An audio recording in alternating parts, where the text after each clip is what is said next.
তিন নাম্বার, ওখান থেকে মেলার উৎপত্তি দুনিয়াতে। মেলা ইব্রাহিম আলাইহিস সালামকে আগুনে ফেলানোর ঘটনাকে কেন্দ্র করে সেইখানে নমরুদ মেলার আয়োজন করেছিল তার অনুসারীদের আনন্দ ফুর্তি করার জন্য। মেলার ইতিহাস ওখান থেকে শুরু দুনিয়ায়। আর ওই দিনটা ছিল পহেলা বৈশাখ। কোন দিন ছিল? পহেলা বৈশাখের জন্য দেখবেন নমরুদের অনুসারী যারা হিন্দুরা পুরা 36 মাস চরক গাছের পূজা করে, চরক পূজা করে না? বড় একখান কাঠ দিয়ে বানায়, মাথায় নিয়ে বাড়ি বাড়ি ঘোরে আর গান বাজনা গায়ে বেড়ায়, তেল সিন্দুর দিয়ে সাজায়, ফুল মারে মালা টালা দিয়ে সাজায়। দেখছেন না আপনারা? ওটা হলো চরক গাছ, কয় চরক গাছ। ওই ইব্রাহিম আলাইহিস সালামকে চরক গাছের সাথে ঝুলে আগুনে ফেলছিল, ওইখান থেকে চরক গাছ হয়েছে ওদের দেবতা। এর আগে কিন্তু চরক গাছ দেবতা ছিল না, ওইখান থেকে চরক গাছ দেবতা, ওইখান থেকে ওরা চরক পূজা শুরু করছে। পুরা 36 মাস ধরে ওরা চরক পূজা করে।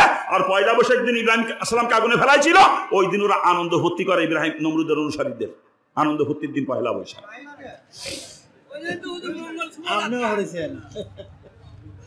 বাবাজান, পহেলা বৈশাখ নমরুদের অনুসারী যারা, তাদের আনন্দের দিন হতে পারে, কিন্তু যারা মুসলমান তাদের জন্য কান্নার দিন। কথা ঠিক কিনা? আমার জাতির পিতারে ওই দিন নমরুদের গোষ্ঠী আগুনে ফেলছিল, আমার জাতির পিতার ওই দিন আমার কান্নার দিন। কথা ঠিক কিনা? যারা বলেন ঠিক কিনা? ইব্রাহিম সালাম আমাদের জাতির পিতা না? ইব্রাহিম সালাম জাতির পিতা না? এটা কোনো মোল্লা মৌলবীর ওয়াজ নসিহত না, কোন পীর সাহেবের সবক না, নবী রাসূলের বাণী না। আল্লাহ পাক কালামে পাকে ডাইরেক্ট জানিয়েছে, মিল্লাত আবিকুম ইব্রাহিম ওয়া সাম্মাকুমুল মুসলিমিন। ইব্রাহিম সালাম মুসলমান জাতির পিতা। কথা ঠিক কিনা? আমার জাতির পিতারাই পয়লা বৈশাখের দিন আগুনে ফেলাইছিল। বদমাইশের দল! পয়লা বৈশাখ নমরুদের গোষ্ঠীর জন্য আনন্দের দিন হতে পারে, কিন্তু মুসলমানের জন্য কান্নার দিন। কথা ঠিক কিনা?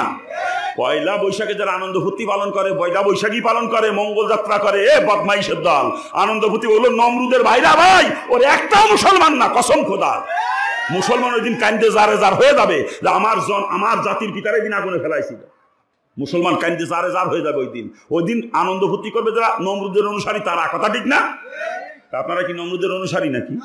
আপনারা পয়লা বৈশাখী মেলার আয়োজন করেন, বৈশাখী মেলা, গান বাজনার আয়োজন করেন, আনন্দ ফুর্তি করেন নমরুদের দল লোকে। ওগুলো সব নমরুদের ভাইরা ভাই, কসম খোদা।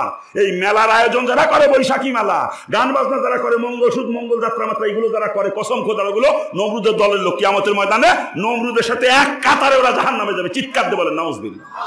জোরে বলেন না নাউজুবিল্লাহ।